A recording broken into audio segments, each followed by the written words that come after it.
Okay, let's take a look at the next question, tutorial 7, question 2. It's quite a big one, this one. So we have a stock that is currently priced at £40. It is known at the end of 9 months. It would be either 45 or £35, so it goes up or down. I'm just going to calculate the multipliers here. So if it goes up, the multiplier is 1.125, so it goes up 12.5%. When it goes down, which is 0.875%, right, a decimal, 0.875. The risk-free rate with continuous compounding, 10%, nice and simple. Find the initial value of the 9-month. It's a call option on a stock with an exercise price of £40. Part B, describe the hedging strategy for the seller. Okay, let's start with the pictorial representation. Let's build some pictures. Okay, so the stock is priced at 40. It could go up to 45. It could go down to 35. And the timescales are 0 and 9/12. The option is a call option. We're trying to find the value of the call. In the event the share price rises, we're going to get some number. And in the event that the share price falls, it goes down, we're going to get some number. So a call option is a right to buy. We only make money if the share price rises. So we don't have to use the market value. We can use the contract. We make the difference between the market and the contract.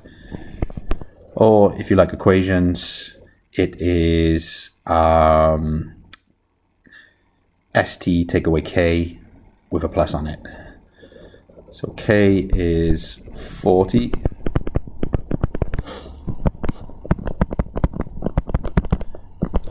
ST, well, in the first case, the share price is 45. In the second, 35.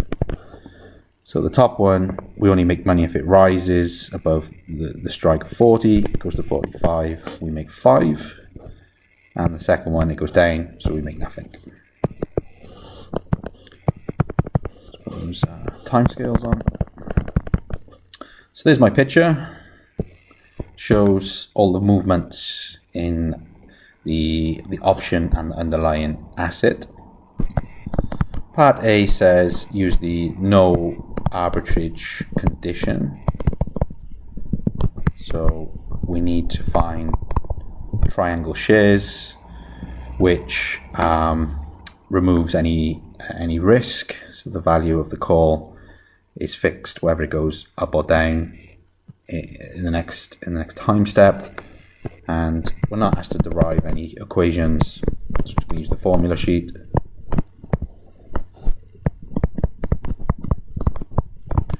Drop those numbers in. Okay, so I have, I know I'm short on the call, so I expect to be long on the share, so I expect this to be positive.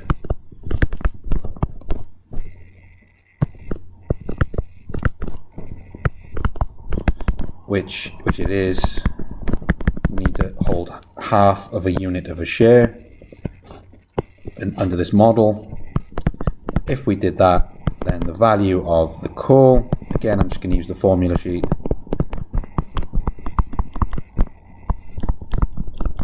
is this thing. And if I drop those numbers in, half a share, £20 for 1 unit. Because the gain, we only get half of the gain. We use the call, so it's £5. Discount over the length of the contract, measured in years. So the price of the call using this model, doing a bit of number crunching, is £3.76. Okay, very similar to the previous question. This time we're using a call, and everything else is pretty much the same. Just using the same model. Okay, so that's part. Is it A or I? A. It's part B. Describe the hedging strategy for the seller of the option. Okay, so in our portfolio, we're short on the option. So we're the seller. So what is our hedging strategy? So basically, how does this model actually work? We've done the maths. What is the strategies? What are the strategies?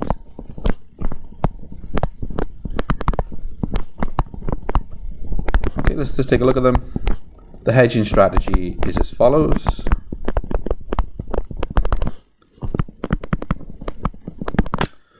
Okay, so at t equal to 0, the option seller, they've gone short. That's how the model works. You short the option. If you short it, you get some money. Get that up front, which we calculated as £3.76. Next, they need to buy half a unit of shares. So they need £20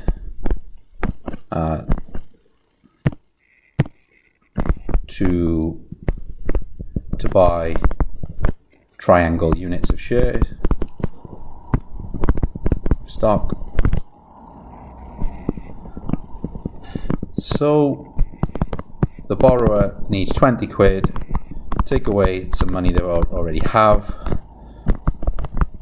So they need £16.24, which they're going to borrow over 9 months. Okay, let's bring some colour in, try and break this up a little. So case 1. So next we need to look at the two cases that are either the share price either rises or falls. Get my words out. The share price rises to 45 quid. Remember the strike is 40. So what happens if you're the investor? If the share price rises, okay, and you own, or you've short sold the option. Okay, so the person who holds the option has the right to buy for 40, and the market price is 45. So that's good news for those. They're going to use the option. So the holder of the option, this is not us, the person that we sold it to, they exercise the options. They exercise, the options exercised. So the seller of the option needs to purchase 0.5 units of stock. This is in the open market. So the reason why they need to buy 0.5 is because the person who holds the option, they've got the right to buy 1 unit. We only own half a unit, so we need to top up to a whole unit and then close the position. So we need to spend £22.50 for that extra unit, and this takes the holding to 1 unit. It takes our holding to 1 unit. Okay, now next, the seller of the option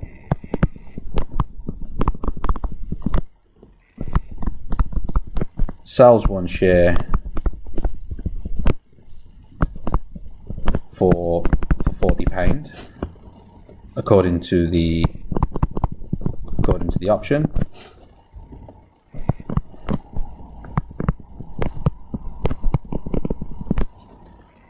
Okay, I should say to the terms of the option. So they sell for £40. So they use that contract, and then the cash balance is £40 from the exercising of the option. Take away the £22.50. That's what they have to pay to top up their holding to 1 unit, giving £17.50. So that's the cash balance at the moment. Okay, so this is the exercising the option, and this is to top up to 1 unit. What about the debt? Well, the debt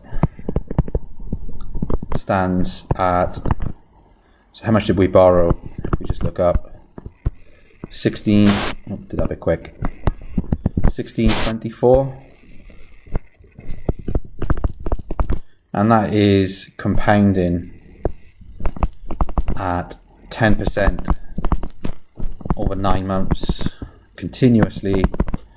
And if we calculate this, the new debt balance, well, that's £17.50, and this is paid down. This is paid off with any cash that we have. So the conclusion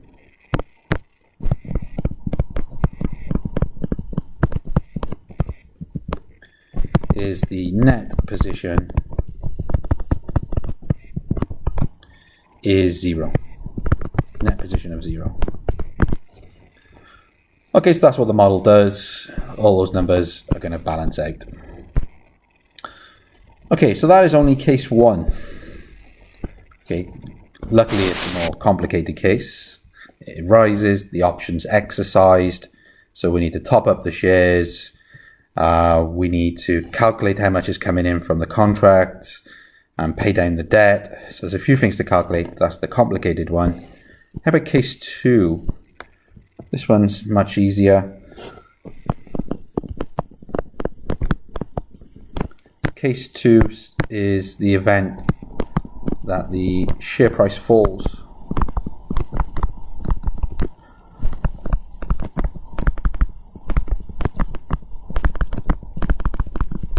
So what happens if the share price falls?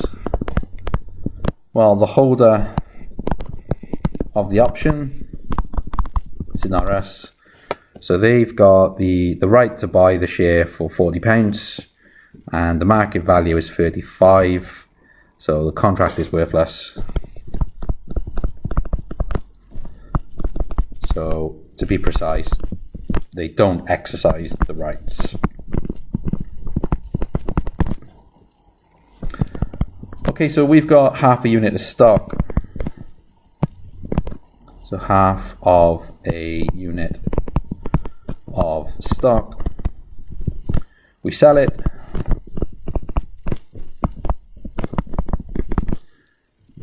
So the share price is £35. We sell half a unit, get £17.50, and the debt is paid.